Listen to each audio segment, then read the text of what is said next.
అందరికీ praise lord. దేవుని నామానికి స్తోత్రం. ప్రభు మన రోజు మరొక నూతన దినంలోకి ప్రవేశింపచేసినందుకు దేవునికి మహిమ కలుగును గాక. ఈరోజు ప్రభు మనకిస్తున్నటువంటి వాగ్దానము ద్వితీయోపదేశ కాండము 28:8, డ్యూటెరానమీ 28:8.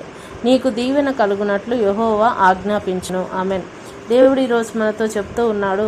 ఆయన చెప్పినట్లుగా మనం వినినట్లయితే కనుక, ఆయన యొక్క ఆజ్ఞలను మనం పాటిస్తే కనుక మనము పొలములో మరి అంతటా కూడా దీవించబడతామని దేవుడు సెలవిస్తూ ఉంటున్నాడు. మీరు నగరములో పొలములో దీవించబడతారు.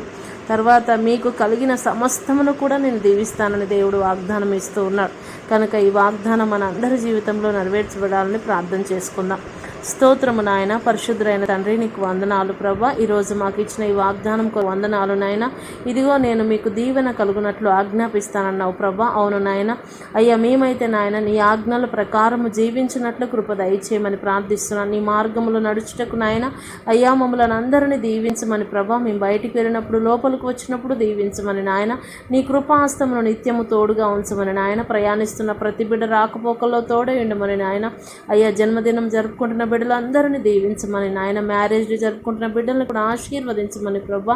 అయ్యా, నీకే వందనాలు స్తోత్రాలు చెల్లిస్తూ యేసు నామములో ప్రార్థిస్తూ ఉన్నాము తండ్రి. ఆమెన్. అందరికీ ప్రైజ్ లాడండి. ఈ వాక్యాన్ని వినండి, లైక్ చేయండి, షేర్ చేయండి, సబ్స్క్రైబ్ చేయండి. మరి మ్యారేజ్ డే జరుపుకుంటున్న వారికి హ్యాపీ మ్యారేజ్ డే, బర్త్డే జరుపుకుంటున్న వారికి హ్యాపీ బర్త్డే అండి. దేవుడు మీ అందరికీ తోడైండును గాక. ఆమెన్. Praise the lord.